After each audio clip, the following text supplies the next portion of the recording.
مدد المدد يا الله اسقينا بالمدد يا الله. وصلى الله وسلم وبارك على سيدنا محمد وعلى آله وصحبه أجمعين. أما بعد, we continue بإذن subhanahu wa ta'ala. And to start, again, I would like to thank Karima Foundation organization and everything they stand for doing what they do. And I'm not asked to say this, so I mean it from my heart. So not a condition like if you want to teach, thank us. It's like there's a lot of work going on behind the screens. And I think sometimes we underestimate everything it takes to do what people do. And people do this for Allah subhanahu wa ta'ala's pleasure, and they seek His contentment. So they put their private, personal time into these things, and they don't have to do it. It is their love for deen, their love for their brothers and sisters to do these things. So I believe that we, as if there are any outsiders here, I don't think everybody is Karima Foundation here. Everybody here? No. So I think that if we see people facilitating these kind of things, that it's always good to try to be a part of it. Meaning, how can we help? What can we do? It doesn't necessarily always mean it's money. No, it can be an effort of just putting the tables, doing whatever. They don't ask this. But I know when I used to organize things, very often we work with a sufficient amount of people, and you really want to do the best and give it the best, which they do always.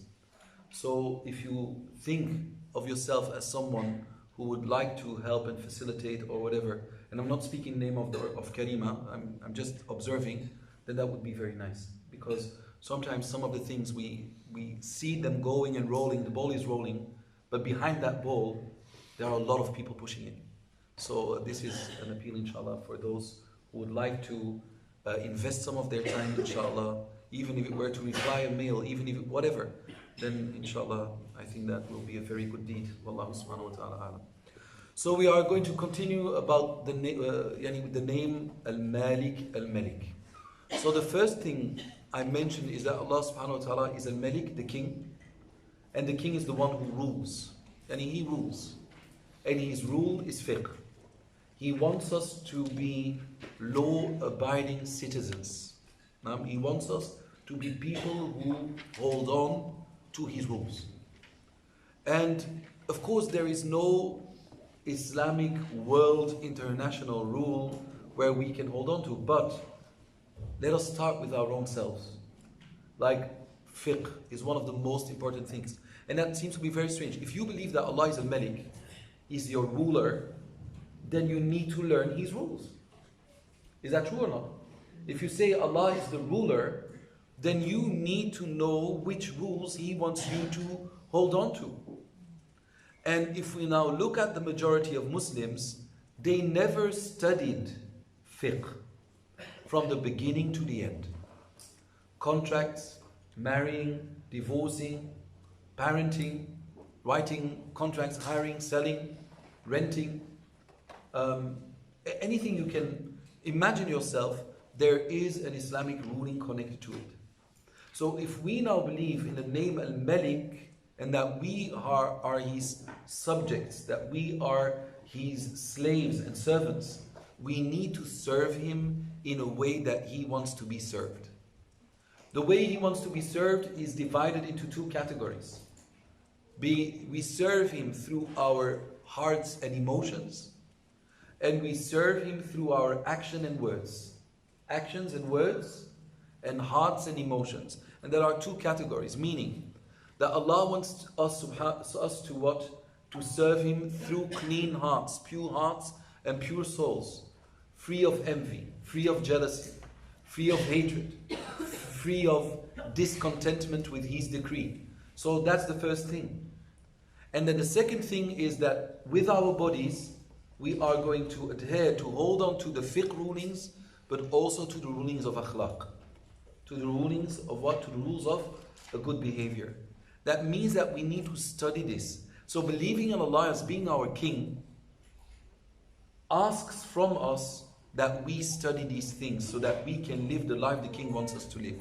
Is that clear? So this is one of the ways that we are going to put the name into practice. It is by learning the deen. This is the only way that you can serve Allah. فَإِنَّ اللَّهَ يُعْبَدُ بِالْعِلْمِ وَلَا يُعْبَدُ بِالْجَهْلِ. Allah is worshipped through knowledge. Allah is not worshipped through jahl. And this is why Imam al-Munawi rahimahullah mentioned in his Fail al-Qadir, you can find it in volume 1, page 286, that he says that a alim with knowledge who does not put his knowledge into practice is a fitna. And a jahil, an ignorant person who worships Allah without knowledge is also a fitna. Because people look up to them. People look up to worshippers and people look up to scholars. But if the scholar has a bad behavior and the worshipper has no knowledge, well, then they are a fitna. So you need knowledge and deeds. Is that clear? So now to come back, if you believe that Allah subhanahu wa ta'ala is your king, 1, you need to learn his religion. 2, you are not allowed to do anything in his kingdom which he does not allow you to do. Because he's not only the king, he is also the witness, and he will be the lawyer in a certain kind of way on the Day of Judgment. It will be his court. So he wants you to abide by certain rulings, and he observes you, he witnesses you, and then on the Day of Judgment you will be in Yawm al-Din, and in his court, and then he will what? He will judge you, because he's al-Hakam. He's al-Hakam, he's the judge. And he's the accountant, al-Hasib. You see? So everything, it's him. Why? Because Allah subhanahu wa ta'ala, he's not favoring anybody above someone else. We are all khalqillah. And he will judge everybody equally. La dhulma al-yawm. There's no dhulm today, says Allah subhanahu wa ta'ala. وَمَا أَنَا بِظَلَّامٍ لِلْعَبِيدِ. I do not transgress or oppress any of my what? Of my servants. So when we believe that Allah is al-Malik, then you have to know that you have to live the life he wants you to live. And that you go over the face of the earth knowing that nothing is yours. So this brings us to humility and gratitude. So when you know that Allah is the possessor of everything, like for example, Khayyam, I have a Lamborghini, for example, right? Which I don't have. Yeah. I have one, you know, small ones? Even that I don't have. So anyway, so I have a Lamborghini. And there's a brother, I know that he loves Lamborghinis. I have 2 Lamborghinis and a Porsche, for example. I say, you know what, brother, take my car for the day. So, excuse me, are you sure? It's just a piece of iron, take it. When you drive it, you will have a feeling of gratitude towards this person. So, mashallah, he's giving me his Lamborghini, the keys to his car. And I say, you know what? Just drive to France, at the Côte d'Azur, you know, in Nice, I have a villa. You can have it for 2 weeks. Here are the keys to my villa. All the time that you will be living in this villa, you will feel that my stuff, I'm not really referring to myself because I don't have this thing, that my favor is over your head, that my hand is over your head. Because everything you are doing is thanks to what this person who gave you the car and gave you the villa, and it will never escape your mind. Even when you wake up and you are there with your wife and your children, you're having breakfast, even the breakfast I am paying for. You're drowning in these blessings just for 2 weeks. So every time you wake up, you say, SubhanAllah, what can we do for the brother? What can we do for the brother? You know, SubhanAllah, we wake up in his house, look at the car in front of the door. You know, our children diving into the swimming pool. Of course, there's a swimming pool as well. Children diving into the swimming pool, everything is there. And then at a certain point, when you come to the conclusion that you can't thank him, you are shied away. You say, I can't do anything. I'm just drowning in the blessings. Why do we always seem to have this with creation and not with the Creator? That means there is a connection that we don't seem to be making. And that's because we are disconnecting dunya from Allah. We are disconnecting blessings too often from Allah. So this is what is happening. Because we don't look at Allah with our souls. If we were to, then this coffee is a blessing. The fact that I'm wearing clothes is a blessing. That I breathe is a blessing. That I'm sitting, I even don't know how I sit. My back is straight. I don't know how I keep myself straight while I'm talking. I'm not even thinking about it. But when I want to lay down, I need to think. Laying down is actually easier. But that takes more effort.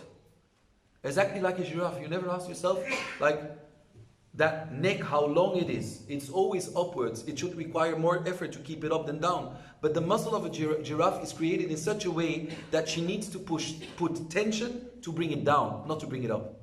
Going up, it's kept like this. And going down, it needs to force it to bring it down.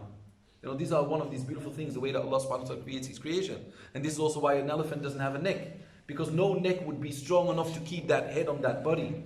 You see? So instead of having this long neck, allowing her to go down to eat, Allah gave it a trunk so that it can eat from everywhere without using a neck. And this is what Ibn al-Qayyim rahimahullah mentions in Miftah Dar al-Sa'adah. 3 volumes with Tahqiq of Shaykh al-Halabi, where he explains how animals were designed perfectly and how they are in harmony with the environment they are living in. So now to come back, I'm digesting food, whatever I'm doing at the moment, I don't know how to do it.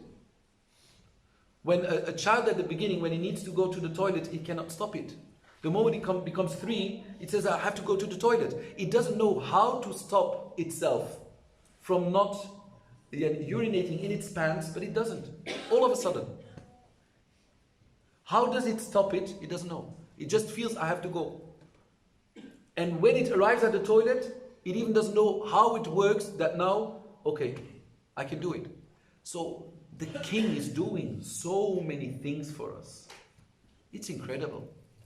I mean, the king is the one that organizes everything. Like I was with the brothers who came from Holland, and I asked them for a certain kind of cook, how do you say, a certain kind of biscuit anyway, which I usually have with my coffee. And I said, you know what, I'm going to write a bit or whatever. And he said, okay, I will get it.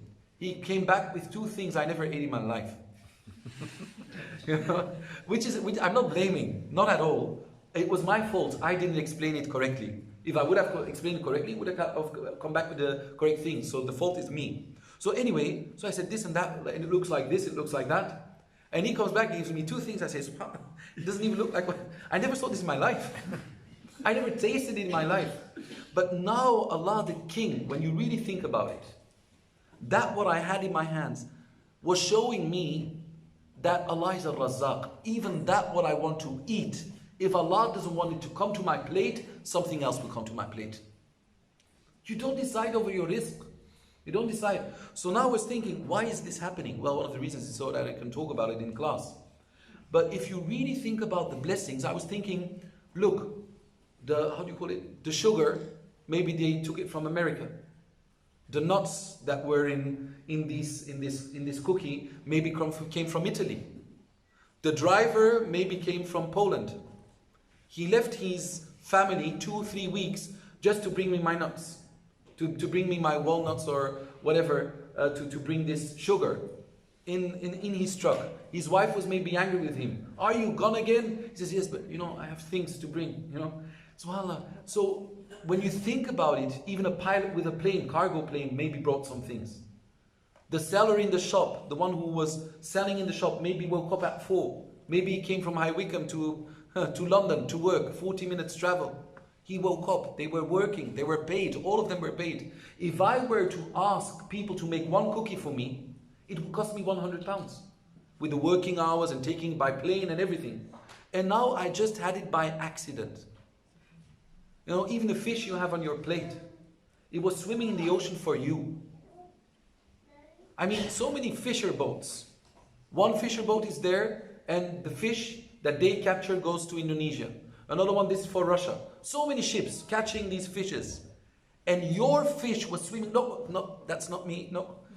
It's guided by Allah subhanahu wa ta'ala. And then the fishermen, maybe one fell into the ocean. So there were waves, they were seasick. They left their families behind. Maybe he had a newborn while he was fishing fish for you. Oh, can I have a look at him by camera? On camera, oh mashallah, my new baby. And he's on the ocean, struggling with the wind and everything. For one thing, then the driver brings it from Holland to the UK, so that you would be invited by someone to eat this fish that was created for you to eat. How are you going to thank the king? So the king is the one that organizes all of these things. Now people are fishing for us, we don't know. Now there's somebody driving a truck somewhere in a country. Now some people now maybe in Cuba are working from 4 o'clock in the morning just to have your coffee beans ready, at Sainsbury's within 5 days. They are taking it now, they're struggling. They're in pain maybe. Maybe they're sick, but they say, I don't want to give up because when I give up, I get fired. So he's maybe at this moment sick, trying to find your beans. All of this is going on. Who is doing it? Al-Malik, the king, brings everything together. We just see the results of a divine, figuratively speaking, puzzle. It's ajib. When you really think about it, it's so ajib. And this is in everything we have. How many people work for this here? How many for this here? Even a toothpick, the little thing. A factory was built for it. People are working day and night. Just that you go like, I got something between my teeth. SubhanAllah, 1 second, gone. People were working for hours. People were driving cars or flying planes for this. So when you understand this, then you are humbled, because you know that everything you have has been given by the King, subhanahu wa ta'ala. When you know this, nothing is small. When something comes from your beloved one, it's big, no matter how small it is. You see? When you receive something from a beloved one, it's worth more than gold. Isn't it? So, and this is when you know that Abu Hassan al-Shadili, rahimahullah azza wa jal, he said, whenever someone gives you something, do not accept it until you remind yourself that the true giver is Allah. Don't accept it. Otherwise your heart will be connected to people. Thank people. But look at them as being a sabab, the means through which Allah gives you. So the true giver is Allah and people are means. So when you give someone something, you will actually thank Allah. Because you say, Ya Rabbi, really? Did you choose me to be a means through which you want to give your rizq to people? Ajib. If you provide for your family, this is the way you look at it. You say, Ya Rabbi, subhanAllah, through me you keep these children or my wife or my husband, whatever, alive? Through me? It's ajib. So when you know that Allah is the King, you know that everything is chosen. That He, that everything, behind everything you have and everything you see, there's a bigger story. A story that we can never encompass with our minds. Because it's the work of the King. This is why Allah subhanahu wa ta'ala says in the Quran, كُلَّ يَوْمٍ هُوَ فِي شَأْنٍ. Every day He does new things. Every day. All the things that are happening. We believe in the laws of nature, but we also believe that they are driven by Allah. The sun sets and the sun rises. Yes, we have a scientific explanation. And the scientific explanation that is not in contradiction with the fact that Allah does it. Because science is just showing us, explaining us what is happening. But it doesn't explain who makes it happen.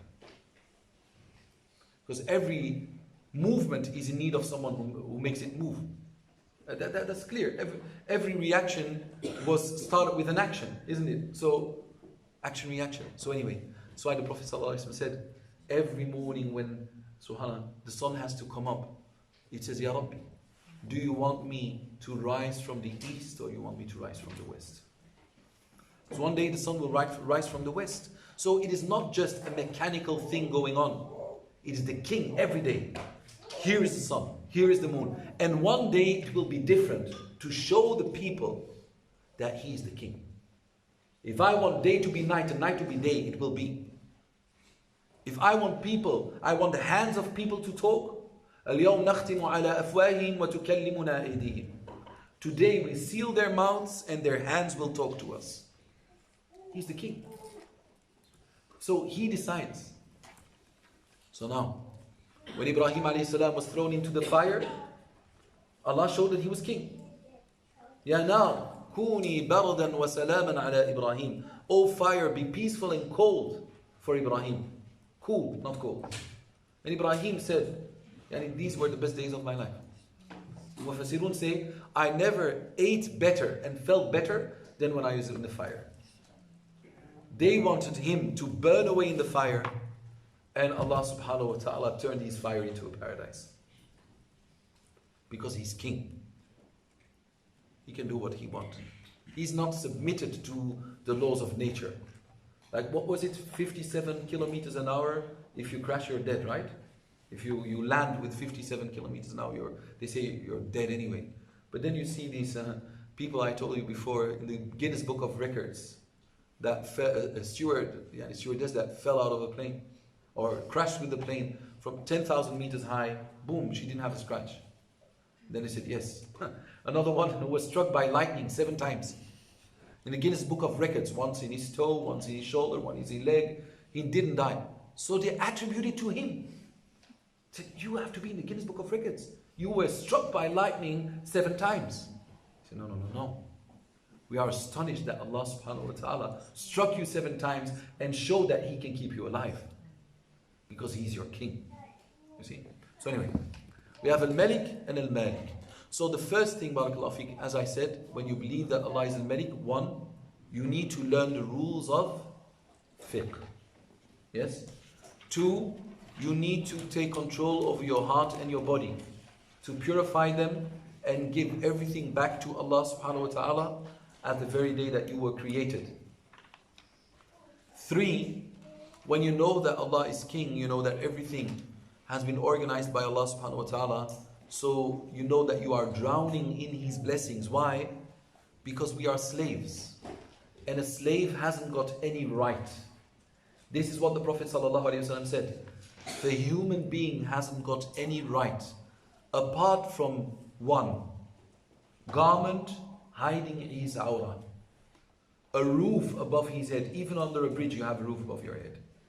I don't say this is good for that person, but a roof over his head and 1 bite of food which keeps his or her back straight. Meaning that everything which we have more than 1 garment, 1 bite a day, and a roof over our head is an extra. They are all extras. To be quite frank, Allah is king, we are subjects, right? We are slaves. If we look at our lives with everything we possess, do we look like slaves? The kings of 200 years ago, they would envy us. We have better mattresses. They had all these candles around them, but they didn't have sufficient light. Social care was a mess. Everything. And now you see that we, bi-idhnillahi azza wa jal, we sleep on better, we have luxury they never had. Maybe they had more gold, but the standard in our lives now is higher, but yet we feel poor. So when you know this, look at everything you have and know that these are extras. You have 2 pair of shoes, they're extra. Barefooted would be the norm. 1 garment, nothing else. You see? So anyway, so this is how you feel when you know that Allah subhanahu wa ta'ala is king. You are going to be grateful for everything you have. And this is why Nasir bin Sa'di rahimahullah just said, before you complain about what you don't have, make sure you have thanked Him for everything you do have. Before you complain about what you don't have, ensure that you have thanked Him, expressed your gratitude for everything you do have. And then the second step, thank Him for everything you don't have. Thank Him for everything you don't have. And what do they mean by this? 1, all the afflictions you don't have, all the diseases you don't have. Thank Him for everything you don't have. This is one of the meanings. And another one is thank Him for the materialistic things you don't have, because if you don't have them, it's only because Allah knew that they wouldn't be good for you. Because the Prophet ﷺ said, like Ibn Rajab rahimahullah mentioned in Jami' al-Ulum al-Hakam, he said, Allah says, For some of my servants, nothing befits them but poverty. And if I would give them richness, لَكَفَرُوا, they would become disbelievers. And for some, nothing is suited but richness. And if I would have given them poverty, لَكَفَرُوا. For some of my servants, nothing besuits them but health. And if I would have made them sick or given them sickness, لَكَفَرُوا. And for some, nothing is suited but sickness. And if I would have given them health, لَكَفَرُوا. And for some, knowledge is besuited for them if they would have been ignorant, لَكَفَرُوا. And for some, ignorance is better for them than knowledge, because if they would have knowledge, لَكَفَرُوا. You see? So thank Him for what you don't have. And I know it's not easy, you know. When you look at reality shows, you look at the amounts of money that is being given to people, what people make sometimes in a minute is more than we make in a year. And then sometimes it might be discouraging. Sometimes people start to dislike the way they look. Because on social media, we've got these filters, isn't it? You have a filter, you take a picture, all of a sudden you don't have a skin anymore. You don't have a skin. You can even change the white of your eyes. You know, there are apps. White of your teeth. Even your eyebrows, just eyebrow app. Ear app. Really. Six-pack app. So they have everything. Even muscle shaper app. So now everybody is fake. They're out there. And the people who want to stay true to their natural state, they look at these people and say, are they in paradise already? Look, everything, they have nothing. Even people on television, everything is like, it's all fake. But now what the problem is, when you are exposed for too long to this fake impression of what a human being looks like, then you will compare yourself to them, and you will consider yourself not to be good, not to be beautiful. And then you have the Botox disease. Botox everywhere. Then you have remove your belly in 3 months with cold, a cold thing, iron over your belly and all the fat goes away. Just go to the gym or eat less fat. It will come back. So you see that they found everything. Now the nose is a bit, no, my nose is a bit. And the problem is, even practicing people start doing this because they compare themselves to fakeness. And what we forget is these people are not beautiful. The beauty is, yes, you will get older. You will have some things going on here, which is normal. And the shaitan promised that he would do this. He said, وَلَآمُرَنَّهُمْ فَلَيُغَيِّرُنَّ خَلْقَ اللَّهِ. I will take over and I will command them and I will lead them to changing and altering and transforming Allah's creation. And they will definitely change Allah's creation. When you know that Allah is al-Malik, you know that Allah subhanahu wa ta'ala has a right over that body, and that you're not allowed to do with it what He doesn't want. Of course, there are exceptions. They say when your body is in a state where it is an abnormal state. Like for example, you were born and your ear is hanging down, for example, completely down.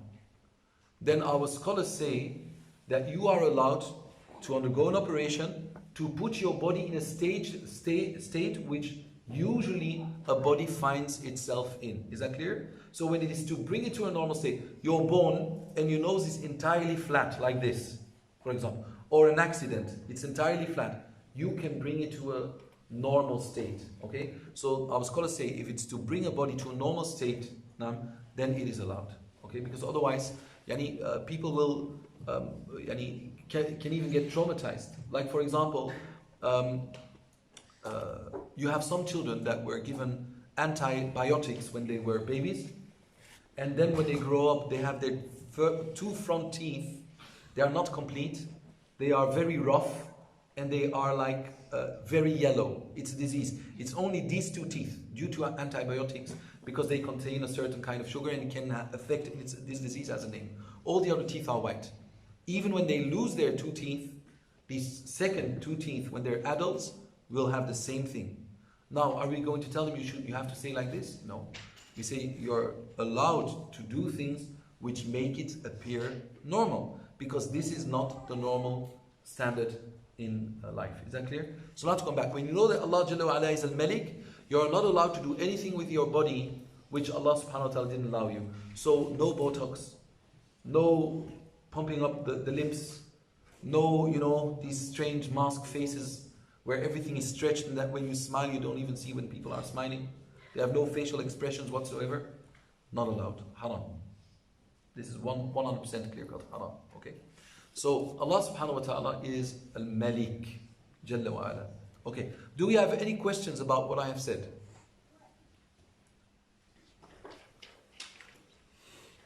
Okay, then I continue and yes. You mentioned about contentment, and then you Yes. said that whatever Allah decrees for you, you should be content. Yes. Does that entail being happy with it, or can you be sad about it and content? Okay, that's a very good question. Like when our ulama say that contentment, or let us say sabr with the decree, can be divided into 4 categories. Okay, sabr when things happen that you don't like are divided into 4 categories. The first one they call a tasakhut. The second one they call a sabr, and I will explain each one of them. The second one they call a sabr. The third one they call a rida, and the fourth one they call a shukr. So when things happen, one category is haram, the following 3 are halal. The first one is a tasakhut. Things happen, and you have anger, and you have expressed this anger with your heart, with your tongue, or with your what? Body. Like for example, someone says, yeah brother, subhanAllah, you just, I wanted to book a ticket, but subhanAllah, to Hajj, but it just didn't happen. When I called, they said the last, seat on the plane is gone. So now you are angry. Some people are angry then. See, they go like this, subhanallah. And they say subhanallah, but at the same time they show anger. Subhanallah. This here is what the ulama call tasakhut. This is haram. So an expression of discontentment in a way that is not suiting for a Muslim is a tasakhut. Or you say, how can this be? Why me? Subhanallah, I just wanted to go on Hajj. This is tasakhut. This is tasakhut. Always the same. Here I go, I leave on time, and who is in a traffic jam? Me. This is tasakhut. This is expressing the anger. Okay? The problem is if you start concentrating too much on everything which goes wrong, you will really think that everything goes wrong in your life. Okay? So at the end you become frustrated and maybe aggressive. So that's the first one was with the body. Second one was with what? The mouth, and you speak.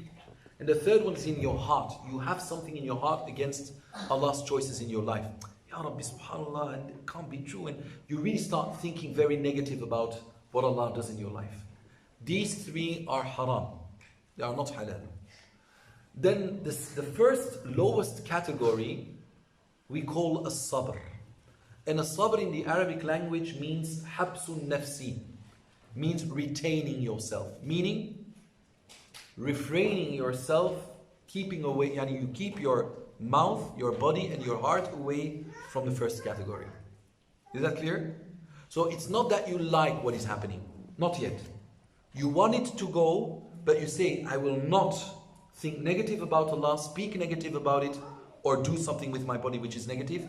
We compare it to someone being on the water and having to hold his breath until he comes back to the surface. So say, okay, I'm here in the test.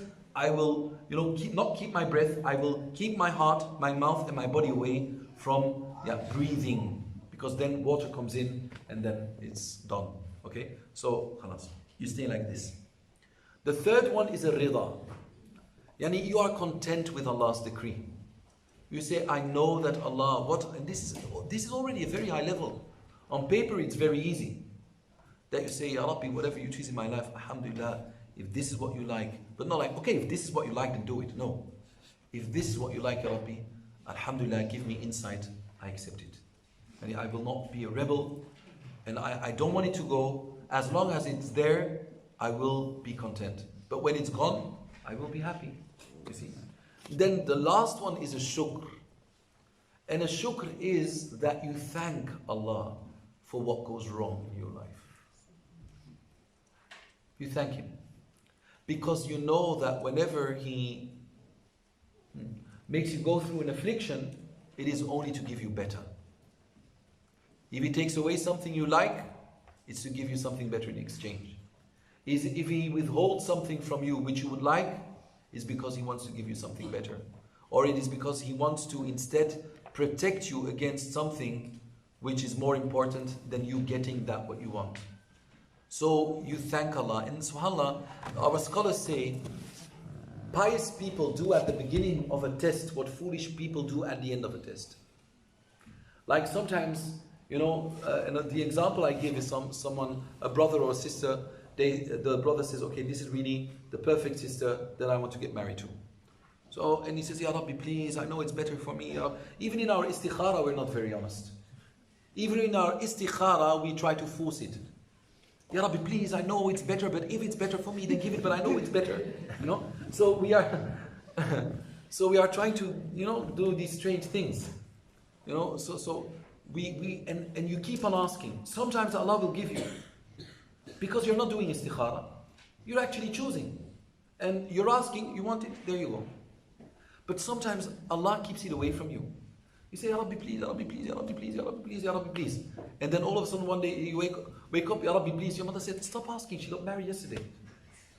Khalas, sister is married.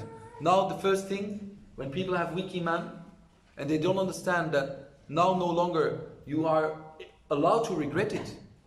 From the moment that person gets married, you're not allowed to have something in your heart. You understand? Like, subhanAllah, why him? What is going on with you? Are we out of our minds? Like, why the brother? I would have been better. So, inshallah, they don't start making dua against them. Oh Allah, separate them. Some people go this far. So now after 5 years, let us say that a sister asked for a brother, for example. And after 5 years, the brother she wanted to get married to, she actually hears that 1, he cheated on his wife, and 2, he beat up her so hard that she's in hospital in a coma. And you were always asking for this person to become your husband, or for that woman to become your wife. And then is the moment that you will say, Alhamdulillah that Allah didn't give me what I was asking. You don't say Alhamdulillah that didn't happen to another person. You're saying Alhamdulillah, Shukran Ya Rabbi. You always think about that. So you say Shukran Ya Rabbi, thank you my Lord. And this is exactly what people do. How often did we see that what we disliked actually brought us to that which is better than what we wanted? Very often. And someone with trust in Allah, knowing that Allah is the King, and that Allah subhanahu wa ta'ala decides which is better on the planet Earth, because the planet Earth is His, the moment something happens which you don't seem to like, you already thank Allah. You say, thank you, Ya Rabbi, I thank you now, for I know that when you will unveil the reason why you are keeping it away from me, or the reason why you are making this happen in my life, I know that I will be more happy than that what I would like you to give me. So this is why people with a sound soul do at the beginning of a test what people with a foolish mind do at the end of a test. It's bitter. A test is always bitter. But we take our medication even if it's bitter, because we know that the cure comes with the bitterness. So once again, we have the proofs from life. We take it, we don't like the taste, we say, Alhamdulillah, my fever will go, or my pneumonia will go, or whatever. My lung infection, or whatever. Okay? So this is in brief, how the name al-Malik. And these are some of the things you should know that about the name al-Malik. You can talk for a year. And I'm not exaggerating. Because every name is limitless. If we would restrict the name, any name of Allah to our explanation, we would claim to be saying that Allah's names are limited to our understanding, and that our understanding of His name would actually be limited, so also His names. And that's not true. Each name is limitless. The explanation is limitless. Okay? Any questions? Bismillah. So how are we going to bring the name into practice? 1. That's for you, it's not for me. 1. Very good. 2.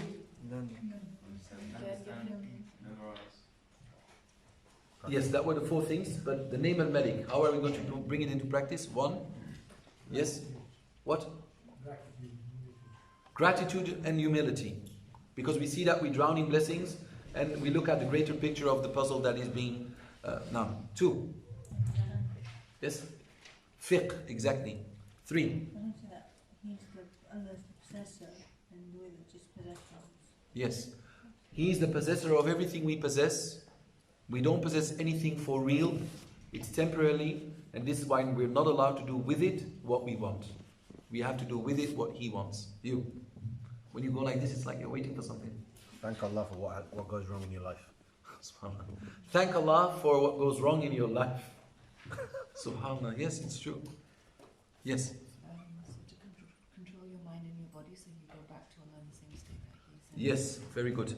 Control your mind and your body and your heart to ensure that you go back in the same state as you were given birth to, without sins and anything. To go back to Allah in that state. Someone else? Excuse me, where? Yes. Supplication, exactly. Asking Allah subhanahu wa ta'ala everything. What else?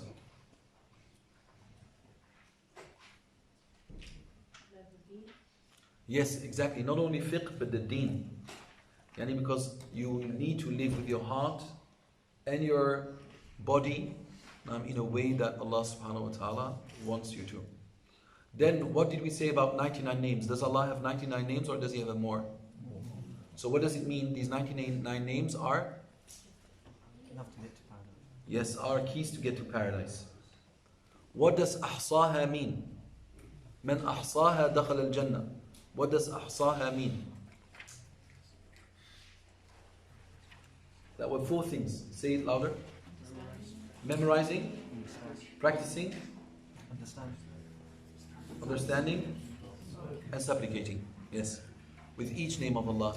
So that's the last thing for today. During this week, we are going to invoke Allah subhanahu wa ta'ala by His name al-Malik.